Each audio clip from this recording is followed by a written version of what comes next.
সিকিমের বাঁধ ভেঙে ভয়ঙ্কর রূপে তিস্তা, আতঙ্ক বাংলাদেশ।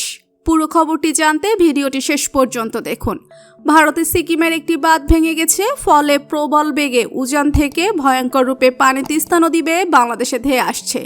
এতে দেশের গাইবান্ধার সুন্দরগঞ্জ উপজেলায় তিস্তা নদীর পানি হু হু করে বাড়ছে। আতঙ্ক রয়েছেন এলাকাবাসী। বৃহস্পতিবার 5 অক্টোবর সকাল 9টা পর্যন্ত গত 24 ঘন্টায় তিস্তা নদীর পানি 90 সেন্টিমিটার বৃদ্ধি পেয়ে কাউনিয়া পয়েন্টে বিপদ সীমার 30 সেন্টিমিটার ওপর দিয়ে প্রবাহিত হচ্ছে।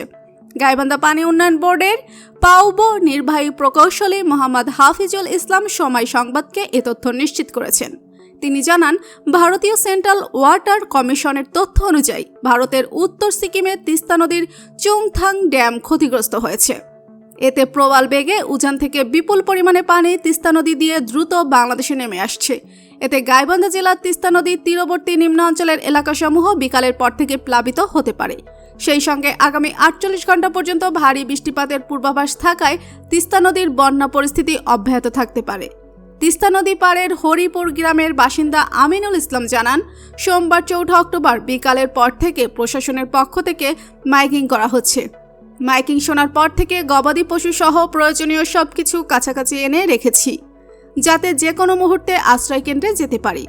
একই এলাকার আসমা বেগম জানান, কাল থেকে খুব আতঙ্কে আছি। কোন সময় যে পানি এসে সবকিছু ভাসিয়ে নিয়ে যায়, কষ্ট করে আবাদ করছিলাম সেটি বুঝি আর থাকছে না। সুন্দরগঞ্জ উপজেলা নির্বাহী কর্মকর্তা মোহাম্মদ তরিকুল ইসলাম জানান, ভারতের সিকিমের একটি বাঁধ ভেঙে গেছে, ফলে প্রবল বেগে উজান থেকে বিপুল পরিমাণে পানি তিস্তা নদী দিয়ে দ্রুত নেমে আসছে। সম্ভাব্য বন্যার হাত থেকে তিস্তা নদী বেষ্টিত 60টি ইউনিয়নের নিম্ন অঞ্চলের বাসিন্দাদের নিরাপদ থাকতে মাইকিং করা হচ্ছে। এছাড়া রাতেই দুর্যোগ ব্যবস্থাপনা কমিটির সভা করা হয়েছে। সম্মানিত দর্শক, ভারতের বন্যা ও বাংলাদেশ নিয়ে আপনাদের কি মতামত কমেন্ট করুন। ভিডিওটি আপনি যদি পছন্দ করে থাকেন অবশ্যই লাইক করবেন, শেয়ার করবেন আপনার বন্ধুদের সাথে। ধন্যবাদ সবাইকে।